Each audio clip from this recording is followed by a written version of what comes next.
La dimension dynamique extrait de Charette 2013 pour des équipes responsables. Voici la figure qui représente la dimension dynamique. Il y a au centre une équation énergétique que nous allons voir en détail tantôt, les systèmes de tension et enfin la locomotion. Les composantes de cette dimension dynamique sont l'équation énergétique, les tensions et la locomotion. Pour bien comprendre l'équation énergétique, il faut d'abord comprendre la notion de force. La force dans un groupe ou une équipe, c'est la puissance. C'est la capacité d'une personne ou d'une équipe. L'influence ou la transformation de l'information. Les interrelations psychologiques faites d'échanges. Évasion, agressivité, dépendance, dynamisme, solidarité. Les forces au sein d'une équipe peuvent provenir de différentes provenances. D'abord, les dynamismes de proximité. Elles impliquent un rapprochement ou une dispersion psychologique ou géographique. Les dynamismes des appartenances sont de type culturel. Les dynamismes des solidarités sont de type démocratique. Et enfin, les dynamismes de confiance sont de type charismatique. Et maintenant, la notion d'énergie. C'est ce que possède l'équipe et qui la rend capable de produire des activités d'équipe. L'énergie, c'est la force appliquée. Elle est utilisée pour identifier et analyser l'aspect dynamique d'un système. L'énergie est nécessaire pour assurer le maintien d'une organisation, permettre le changement, favoriser le progrès. Les membres d'une équipe utilisent leur énergie pour produire le travail, atteindre les buts et les objectifs poursuivis. La notion d'énergie nous provient de trois champs. Kurt Lewin amène le concept de la psychologie dynamique, ce qui peut expliquer le concept d'ouverture dans le cas des équipes. Il utilise la notion de champ psychologique. Il dit que l'écologie est, d'une façon générale, l'étude des rapports entre un organisme et le milieu dans lequel il est situé. Il distingue trois sortes de champs. Le champ psychologique de groupe et le champ social. Le champ psychologique individuel, c'est le comportement conçu comme étant un changement du champ psychologique dans une unité de temps donné. Ce champ comprend tous les faits qui existent à un moment donné pour l'individu ou l'équipe considérée. Ce sont donc les informations et les connaissances auxquelles l'équipe a accès par le biais des membres. À partir du champ psychologique de groupe ou d'équipe, on définira le groupe non pas sur la base de certaines similitudes entre les membres, mais sur la base d'un certain système d'interdépendance entre les membres. L'équipe transforme les informations reçues et les connaissances, se les approprie et elles deviennent de nouvelles sources d'énergie. Le champ social, c'est la représentation de l'équipe et son assise. L'énergie provenant du champ social prend sa source dans l'information que l'équipe en reçoit et des connaissances qu'elle acquiert. Le champ social est aussi composé de la perception que l'environnement a de l'équipe et le feedback que l'équipe reçoit en rapport avec son vécu ou ce qu'elle produit. Bref, une équipe, ça carbure à l'information et aux connaissances. C'est pourquoi l'information et les connaissances sont importantes dans la vie de nos équipes. On se retrouve donc en présence de trois champs en trois niveaux d'analyse, individuel, de groupe et social. Les deux premiers sont des champs psychologiques parce qu'ils relèvent du comportement individuel ou de groupe, et le dernier, soit le social, relève des événements sociaux et fournit les cadres sociaux où s'inscrivent les comportements. Nous avons vu les notions de force et d'énergie. Et maintenant, on arrive à l'équation énergétique. L'énergie totale, ET, c'est la quantité d'énergie que possède le groupe. ED, c'est l'énergie disponible. C'est l'énergie utilisable, l'énergie réelle. Elle sert à maintenir le groupe ensemble et à lui permettre de faire son travail. EP, c'est l'énergie de production et c'est celle qui favorise la locomotion vers les buts. EC, c'est l'énergie de conservation, l'énergie qui est nécessaire à la vie du groupe et au maintien de ses relations et de sa cohésion. C'est l'énergie au niveau du socio-émotif. ER, c'est l'énergie résiduelle. C'est une énergie qui existe pour autre chose que pour l'équipe. Par exemple, des préoccupations liées à la famille, aux loisirs, etc. Cela amène des obstacles et peut menacer l'existence de l'équipe. Parlons maintenant de la notion de tension. Dans une équipe, la tension, c'est la recherche d'équilibre entre les membres et entre l'équipe et le but. Si l'intensité est trop forte ou à l'opposé, non suffisante, la locomotion de l'équipe se voit ralentie. Chercher l'équilibre des tensions dans les équipes consiste à viser l'optimum. Les tensions vécues dans l'équipe de travail se traduisent par certains comportements observables dans le climat. Le climat amène des tensions positives et négatives. Les tensions positives sont de l'ordre de la collaboration, de la coopération et de la cohésion. Les tensions dites négatives vont être de la compétition, de la confrontation et du conflit. Mais attention, tout n'est pas négatif dans les tensions négatives. Une compétition peut être saine. Ça peut amener du défi à l'intérieur de l'équipe. Des confrontations, pas toujours négatif. Si ça ne tourne pas en conflit, la confrontation peut être une source intéressante d'innovation et de créativité. Parlons de la collaboration, coopération et cohésion.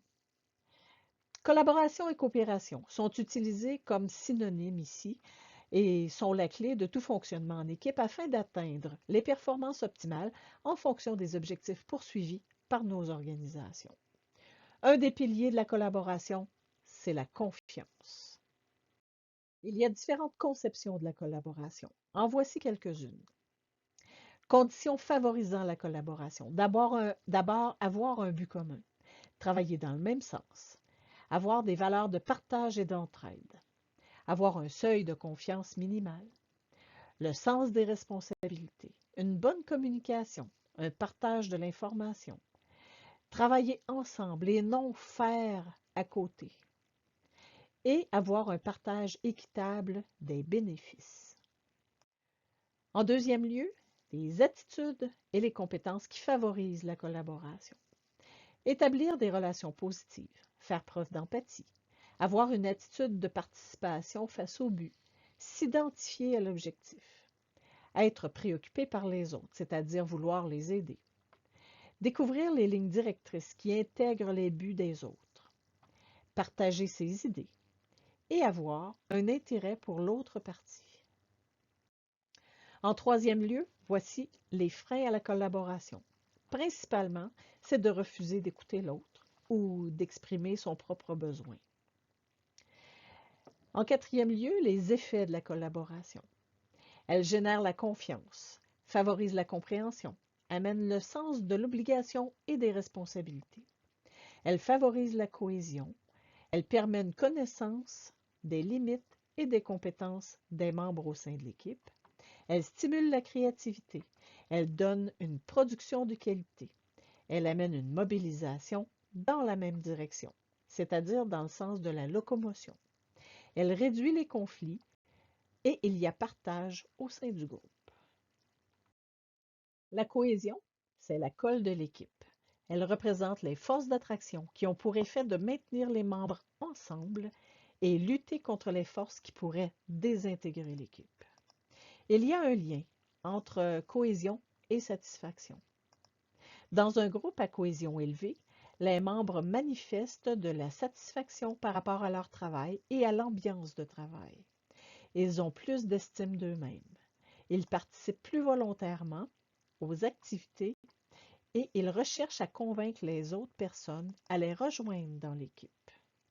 Il y a trois catégories de cohésion. L'attrait d'un but commun, l'attrait de l'action collective, l'attrait de l'appartenance au groupe, les jeux d'affinité interpersonnels des membres et la satisfaction de certains besoins personnels. c'est le volet socio-affectif. Maintenant, si on va voir du côté opérationnel ou fonctionnel, on va avoir le fonctionnement du groupe, les réseaux de communication, l'organisation adaptée, la nature des tâches, une conduite du groupe et un mode de leadership, la distribution des rôles et des statuts, le degré d'ajustement des ressources par rapport aux activités entreprises. Et enfin, la catégorie au niveau du normatif et culturel, on y retrouve les valeurs partagées, les attitudes communes et les normes. Abordons maintenant les effets de la compétition, soit de la compétition néfaste et de la bonne compétition. La compétition néfaste va créer de l'insécurité personnelle et de l'anxiété. Elle engendre des tensions entre les membres. Elle provoque des rivalités entre les personnes. Elle maintient le secret, la discrétion et le silence de façon à rendre les stratégies imprévisibles. Elle inhibe la communication. Elle utilise la communication pour déjouer, pour dérouter. Elle encourage la satisfaction d'objectifs personnels. Elle induit la suspicion et la méfiance entre les membres. Elle donne un rendement moyen, pauvre, et elle occasionne très peu de satisfaction dans le groupe. Quant aux effets de la bonne compétition, elle va assurer un certain niveau de confrontation des besoins, des intérêts. Elle est utile pour inciter les individus au dépassement. Elle fournit un défi stimulant et productif. La compétition est en quelque sorte la capacité des membres à affirmer leurs forces dans les différentes situations de la vie de leur équipe. Confrontation et conflit maintenant. Le conflit existe parce que chaque personne est différente. On a des besoins, des intérêts, des valeurs, une culture, et tout ça, c'est différent d'une personne à l'autre. Le conflit peut être issu d'un manque de volonté pour travailler à résoudre les problèmes en collaboration. Le conflit, quant à lui, est le signal qu'un changement est nécessaire dans notre manière d'entrer en relation. Voyons maintenant le conflit sain et la confrontation et le conflit malsain. On débute avec le conflit malsain. Lorsqu'on cherche à l'éviter coûte que coûte, c'est malsain. Lorsqu'il est abordé sur la base d'un perdant-gagnant, ça peut être très malsain. Lorsque les animosités se développent, que les émotions grimpent, qu'on cache de l'information, qu'on essaie de nuire aux autres, c'est malsain. Lorsque la communication s'interrompt, lorsque les hostilités sont inévitables, et enfin lorsque la confiance et le soutien mutuel se détériorent. Et maintenant le côté sain. On parle ici de confrontation principalement. Lorsqu'ils poussent chacun des protagonistes à chercher des idées nouvelles. Lorsque ça consiste à mettre à l'épreuve son opinion et ses certitudes. Le conflit sain est présent lorsqu'il pousse à développer l'imagination, lorsqu'une attitude coopérative réciproque donne la sécurité nécessaire pour entrer dans cette confrontation sans avoir peur. Lorsqu'on entre dans le conflit, non pour vaincre l'autre et pour sortir triomphant, mais pour résoudre l'objet du conflit, on est dans la confrontation et c'est sain. Il y a 3 manières de faire pour la résolution des systèmes de tension. D'abord, la résolution de problèmes par la négociation concertée en équipe. Ensuite, les formes de prise de décision. Et enfin, la gestion des conflits. La résolution par la négociation concertée vise d'abord à amener les gens à être capables de se mettre dans la position de l'autre et de comprendre chacune des positions. La première phase vise à identifier et à décrire le ou les enjeux de la négociation. La seconde phase vise à faire un inventaire des problèmes pour un enjeu donné. La troisième phase permet l'analyse de la situation actuelle en définissant un problème commun. La quatrième vise à faire l'analyse de la situation souhaitée, portant sur la mise en commun des intérêts. La cinquième phase permet de faire un inventaire des solutions et la formulation des hypothèses de solutions. La sixième phase permet le choix de la ou des solutions procurant un bénéfice mutuel et l'identification des critères objectifs. La 7e phase, c'est la planification, la réalisation et l'évaluation des actions. Ces actions sont entreprises pour implanter la ou les solutions retenues. La phase 8, c'est la signature d'une entente.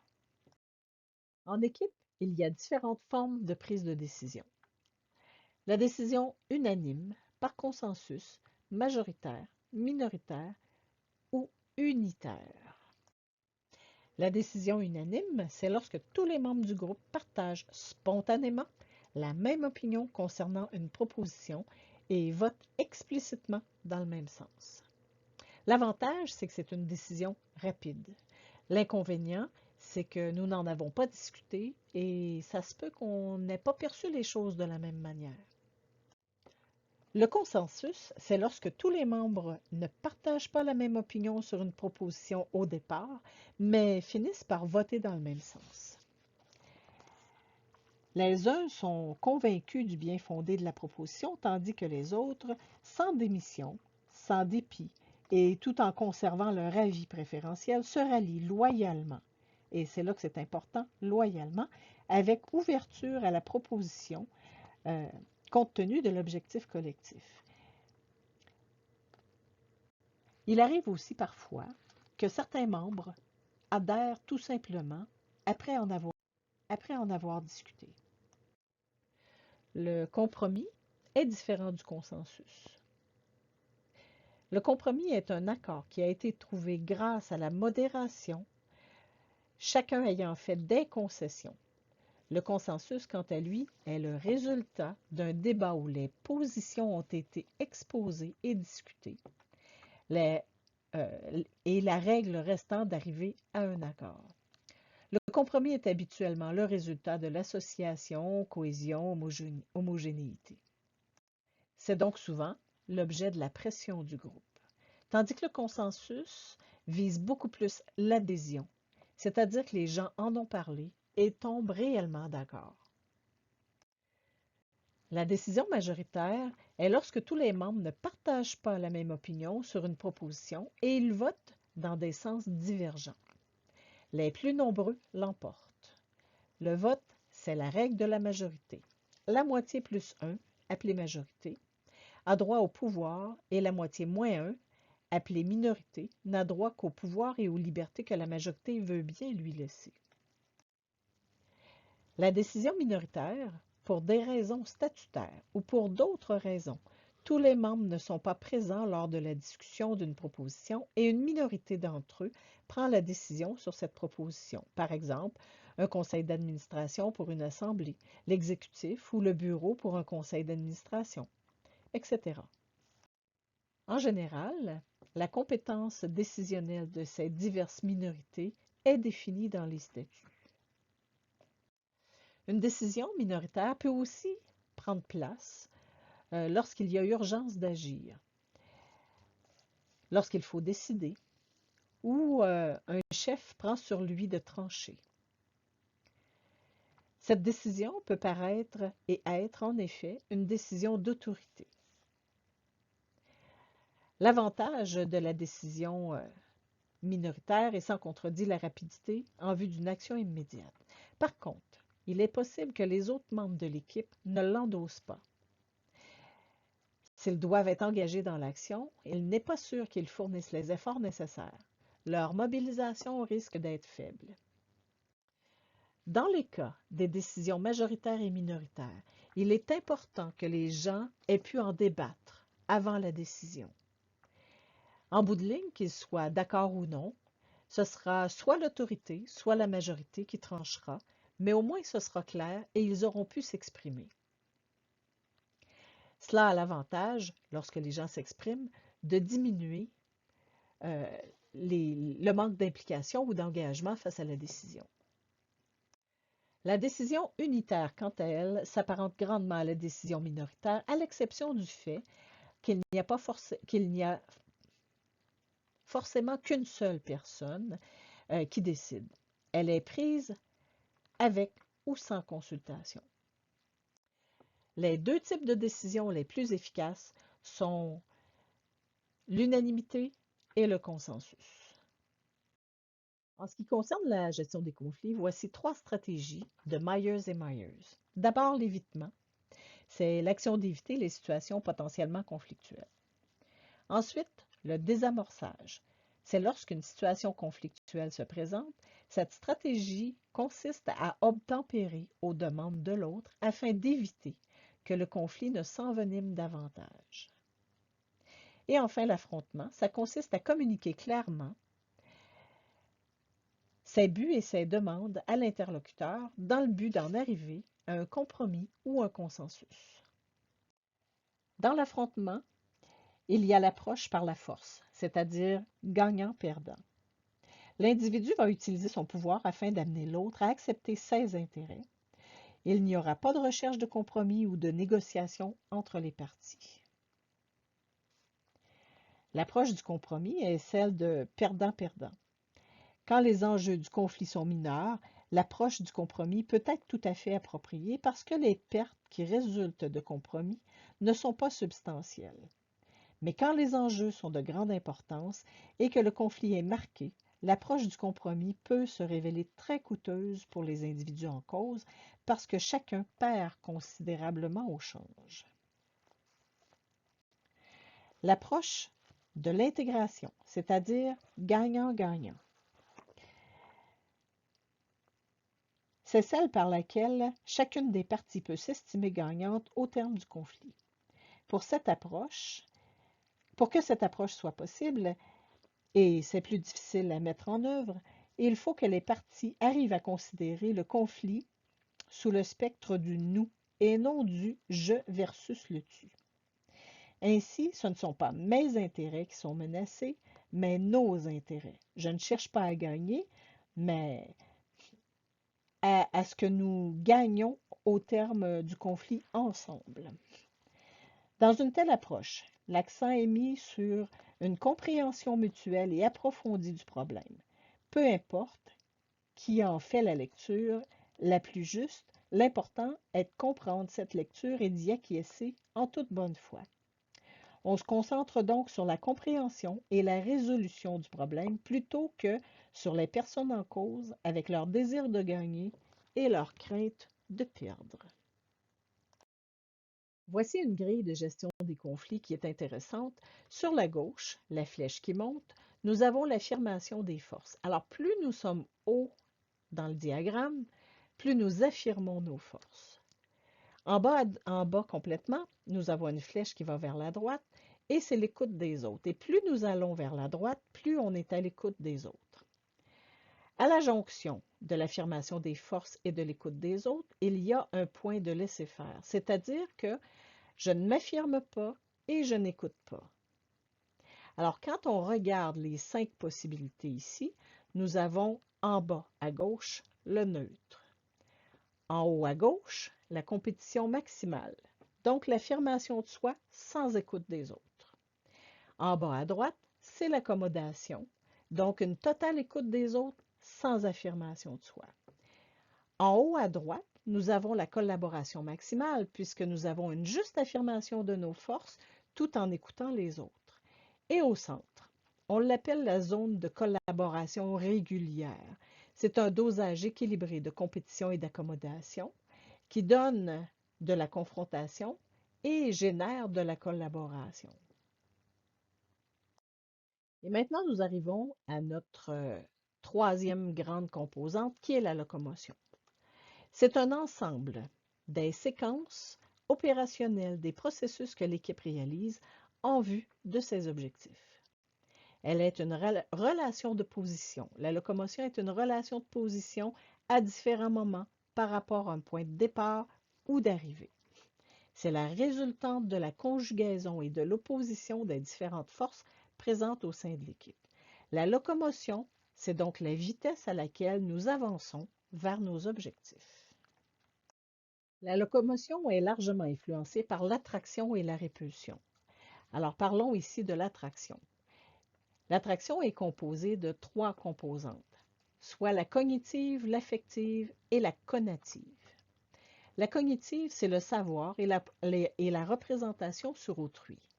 L'affective, ce sont les sentiments et les émotions concernant autrui. Et la conative, ce sont les intentions de comportement avec autrui. Trois grands désirs incitent à se regrouper. Le désir d'affiliation, donc de chercher la compagnie de nos semblables. Le désir d'approbation, se joindre à ceux auxquels ils veulent être identifiés et s'éloigner de ceux dont ils veulent se dissocier. Et enfin, le désir de reconnaissance, qui consiste à encourager les individus. La répulsion, quant à elle, freine la locomotion. Elle peut même aller en sens inverse. L'attraction et la répulsion peuvent se manifester à différents niveaux, soit les personnes entre elles, les membres face à l'équipe, les membres face au but et l'équipe face au but. Sur le plan des personnes entre elles, de façon naturelle, on se sent proche et attiré vers certaines personnes, tandis que l'on s'éloigne de celles qui nous repoussent. C'est ce que l'on appelle les affinités. Sur le plan des membres face à l'équipe, l'individu est charmé par l'équipe pour toutes sortes de raisons. Elle semble prestigieuse, le mode de fonctionnement a l'air d'être intéressant, le climat qui y règne est attirant. Sur le plan des membres face au but, les membres peuvent se sentir attirés par le ou les buts parce qu'ils ont l'impression qu'ils pourront retirer quelque chose pour eux-mêmes ou qu'ils auront le sentiment d'accomplir quelque chose. À l'inverse, il peut arriver que les membres soient en désaccord avec le ou les buts. Ils ressentiront de la répulsion face au but. Lorsqu'il y a répulsion et que c'est plus grand que l'attraction, il y a impossibilité pour l'équipe d'avancer vers les buts. Il s'avère donc essentiel de trouver différents moyens pour renverser l'équation. Sur le plan de l'équipe face au but, l'équipe, si elle est attirée vers les buts, prend les moyens pour atteindre le but qu'elle s'est donné. Dans le cas contraire, elle ne prendra pas ces moyens nécessaires à l'accomplissement des buts. Lorsque l'équipe vit des réussites, elle a tendance à nourrir sa motivation et à maintenir sa locomotion vers ses buts. En conclusion de la dimension dynamique, cette dimension dynamique est le dynamisme de l'équipe, le mouvement, la vie qui permet de fonctionner et d'évoluer, de se structurer et d'interagir. Nous avons vu la notion de force à la base, l'énergie, comment elle se compose, les tensions qui sont présentes et enfin l'impact que tout ça a sur la locomotion.